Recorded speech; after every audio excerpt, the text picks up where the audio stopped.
안녕하세요, 닐레입니다. 반갑습니다. 우리가 지난 시간에는 이 개체라고 하는 것을 다른 녀석으로 바꿔 끼기 위해서 저희가 인터페이스라고 하는 것을 사용할 수 있다고 했는데요. 물론 같은 계열의 개체를 바꿔 끼는 방식으로 할 때는 추상 클래스를 인터페이스 대신 쓰면 되는 거고요. 그렇지 않고 구조가 완전히 다르고 족보가 다른 객체를 꽂아 놓겠다라고 할 때는 인터페이스 사용하는 거예요.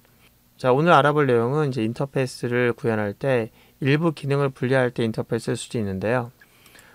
전에 이런 얘기 있었죠. 저희가 그 인터페이스 사용한 두 번째는 이 개체 단위가 아니라 개체가 갖고 있는 기능 중에서 일부 개체를 지금 만들 수 없는 상황인 거예요. 어떤 개체를 구현할 때 전체를 바꾸는 게 아니라 일부 기능에 대해서 내가 이제 구현하려고 하는 기능 중에서 이건 내가 지금 결정할 수 있는 문제가 아니다.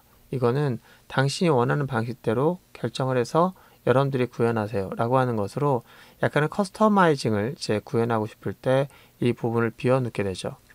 대신 이 부분을 구현해 줄 그런 내용이 있다면은 그 내용을 구현해서 여기에 도킹시켜 달라 라고 해서 인터페이스라고 하는 약속만 정해 놓고 누군가 그걸 구현하게 되면 그 기능을 책임지게 하는 그런 방식으로 인터페이스 사용할 수도 있겠죠. 자, 그럼 이런 예를 좀 간단히 좀 알아봐야 되겠죠. 그죠? 자, 여기가 코드로 왔는데요. 이번에 볼 내용은 이제 여기로 가는 게 좋을 것 같아요. 저희가 옛날에 게임 프로젝트라고 해서 간단하게 프레임을 한번 이용한 적이 있었죠. 그때는 저희가 상속을 배울 때였고요. 이제 프레임을 상속받아서 그 기능 일부분을 저희가 재정의 할 수 있다. 그것이 바로 오버라이드다 라고 하는 걸 설명하기 위해서 그때 예제로 다뤘었는데요. 자, 그러면 이거를 다시 한번 이용하려고 합니다. 이번에는 인터페이스 설명하기 위한 부분을 이용하려고 하는데요. 이 프로그램 파일을 열어서 다시 한번 실행해 보도록 할게요. 자, 여기 보시면은 여기 창이 떴는데 창을 좀 이렇게 확장해 보면 와, 기억이 좀 나네요. 그죠? 옛날에 잠깐 그림을 그릴 때 사용했던 내용이 기억이 좀 나요. 자, 여기다가 그림을 그렸고 이 페인트라는 녀석을 재정의 함으로 해서 여기 프레임이 갖고 있는 영역의 일부분을 내가 원하는 그림으로 바꿔 낄 수가 있었어요. 그러니까 재정의 하는 거죠. 이렇게 부모 갖고 있는 페인트 기능에다가 덧붙이는 작업을 했었는데 와, 재밌네요. 자, 근데 그때 뭐가 문제였냐면 닫을 수가 없는 거예요. 이 엑스프레스 눌러도 안 닫히고요. 이걸 닫기 위해서 저희가 어떻게 했었냐면은 강제 버튼 눌렀었죠. 어떤 거? 콘솔 창에서 프로세스를 강제로 끝내는 작업을 했었어요. 자, 그런데 왜 이걸 누르면 닫히지 않게 만들었을까요? 자바 플랫폼은 왜 이 프레임워크를 제공해 주면서 이걸 닫지 않았을까요? 그 이유는 바로 지금 설명하려고 하는 인터페이스와 연관되어 있는데요. 이걸 닫는 작업이 얘가 결정할 수 있는 문제가 아닌 거예요. 왜냐면 이걸 닫을 때 만약에 사용자가 현재 프로그램을 동작시키면서 마무리 져야 할 것들이 있을 수도 있잖아요. 예를 들어서 이게 그림판이었다면은 여기 그림 그린 내용들을 저장을 해야 한다거나 또는 마무리 짓거나 해야 될 게 있을 거잖아요. 또는 사용자에게 안내 멘트도 날릴 수 있겠죠. 이거 정말 닫을 생각이냐 이런 식으로 물어보고 얘라고 누르면 닫게 하고 그런 식으로 바뀔 수 있어야 되잖아요. 그래서 이 닫는 작업은 그 사용자마다 또는 업무마다 이 닫는 작업이 워낙에 다를 수 있기 때문에 이거를 이 프레임워크가 또 라이브러리가 결정할 수는 없는 거예요. 그래서 여기서 그냥 끝나버리지 않고 사용자에게 이 닫는 작업에 대한 내용은 네가 구현해서 나한테 꽂아줄래? 이렇게 얘기하고 있습니다. 자, 일단 그게 무슨 말인지 알아보기 위해서 일단 창을 닫고요. 강제 종료 눌러서 프로세스 끝내버렸습니다. 자, 여기 보시면은 이 게임 프레임이 있는데 이 게임 프레임에도 저희가 꽂아 놓을 수 있는 게 있어요. 자, 뭐냐면 프레임 점 찍으면요 add window listener라는 게 있습니다. 이게 지금 인터페이스인데요. 여기다가 이제 인터페이스 꽂아 놓고 뭔가를 할 수 있는 거예요. 자, 그러면은 얘가 원하는 인터페이스가 뭔지 살짝 좀 들여다보면 여기에서 원하는 거는 윈도우 리스너라는 인터페이스를 구현해 달라고 인터페이스를 정해 놓고 있어요. 일단 그럼 우리가 윈도우 리스너를 한번 구현해 보도록 할게요. 일단 리스너를 구현하기 위해서 클래스 하나를 추가할 건데 이 클래스를 추가하면서 여기다가 클래스를 그냥 윈도우 리스너 말고요. my 윈도우 리스너라고 할게요. 자, 이 게임이니까 그럼 게임 윈도우 리스너라고 할까요? 이름을 게임 윈도우 리스너 이렇게 하고 여기에다가 살짝 인터페이스를 미리 추가하도록 할게요. 인터페이스 추가하지 말고 그냥 클래스만 추가한 다음에 직접 수작업을 할게요. 그러면 자, 여기서 피니시 눌러서 여기에다가 임플리먼트 하겠다. 뭐를? 윈도우 리스너를. 윈도우 리스너라고 하는 인터페이스를 임플리먼트 하겠다라고 하면은 여기에다가 구현해야 될 목록이 쫙 나옵니다. 이게 뭐냐면은 이제 창을 닫게 할 때 창을 닫는 작업은 내가 결정할 수 있는 문제가 아니고 워낙에 많은 경우에 그 로직들이 있으니까 당신이 원하시면 당신이 원하는 로직을 입력을 해주세요 라고 하는 거예요. 저 같은 경우는 일단 이렇게 해볼까요?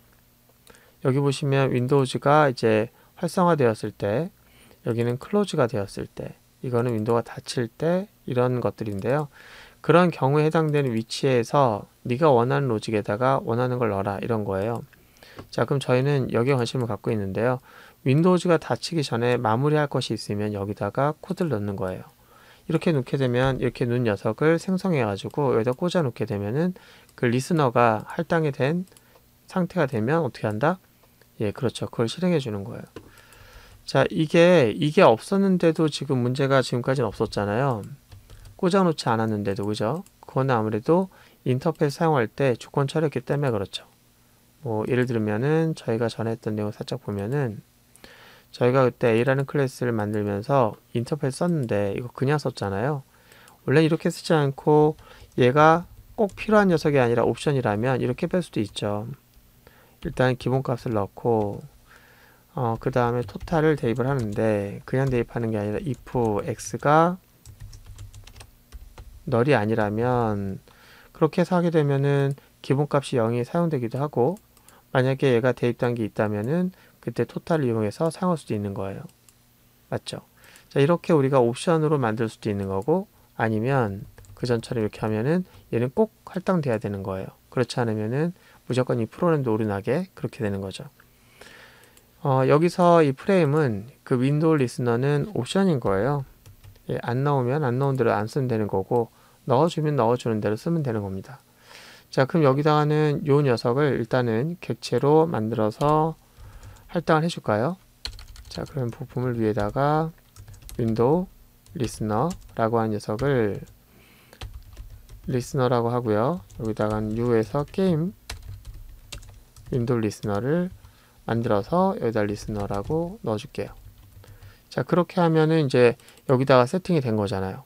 자, 그러면은 이 로직에서 저희가 만든 로직이 실행되는 거예요. 자, 창이 닫힐 때쯤, 닫히기 전이죠. 이건 닫히고 난 다음이고, 닫히기 전에 저희가 여기다가 뭔가를 할 수 있는데, 일단 메시지 박스 한번 뿌려볼까요? 저희가 지금 AWT를 배우는 시간은 아니지만, 간단하게 메시지 박스를 띄워서 정말 닫겠습니까? 라는 것을, 아니면 간단히 메시지 띄워서 뭐 반가웠습니다. 안녕히 가세요. 라고 하는 굿바이 메시지만 한번 뿌려보도록 할게요.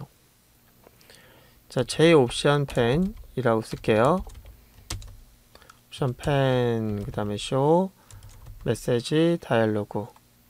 이렇게 해서 여기다가는 너를 입력을 하고, 아니, 디스 입력할게요. 그 다음에 여기다 너를 입력을 하고, 메시지에다가는 굿바이 이렇게 할게요. 자, 이렇게 하면은 일단 기본적으로 닫히게 되는 로직을 인사말로 한 거고요. 그 다음에 여기다가 그냥 강제 종료해 볼게요. system.exit 여기다가는 0. 이 상태값을 넣을 때 0은 정상 종료, 내가 일부러 정상 종료 시킨 겁니다 라고 하는 거고, 다른 값을 넣게 되면은 에러가 있다 이렇게 알려주는 거죠. 누구에게 알려주는 거냐면은 이 프로그램을 실행하는 그런 주체에게 알려주는 거고요. 현재는 런타임에게 알려주는 거고, 나중에 여러분들이 아시겠지만 프로그램이 다른 프로그램을 실행할 수가 있어요. 그럴 경우에는 그 실행한 프로그램에게 알려주는 거죠. 0은 이제 정상 종료란 얘기니까 일단 0으로 세팅을 하고 한번 실행해 볼게요. 자, 실행을 하게 되면은 자, 창이 이렇게 떴는데 아까는 이렇게 눌렀어도 아무런 반응이 없었는데 지금은 일단은 메시지 박스가 뜰 거고 확인 버튼 있을 거예요. 그 OK 누르게 되면은 엑시텍에서 강제 종료가 될 겁니다. 현재로서는 지금 빨간불이 켜져 있는데 제가 한번 눌러볼게요. 굿바이라고 메시지 나오고 확인 버튼 누르니까 끝났네요. 그죠? 그렇구나.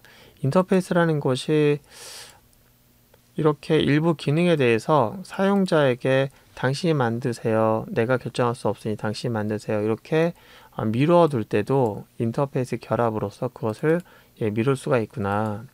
자, 오늘 이렇게 해서 그 인터페이스 활용 방법 두 번째 방법 알아봤습니다. 다음 시간에는 자, 인터페이스 구현할 때 이렇게 새로운 클래스를 만들어서 구현할 수도 있지만 이렇게 새로운 클래스를 만들어서 구현하는 건 좀 비효율적일 수도 있어요. 다음 시간에는 인터페이스 구현하는 방법을 좀 바꿔보도록 할게요. 오늘 고생 많으셨고요. 다음 시간에 뵙도록 하겠습니다.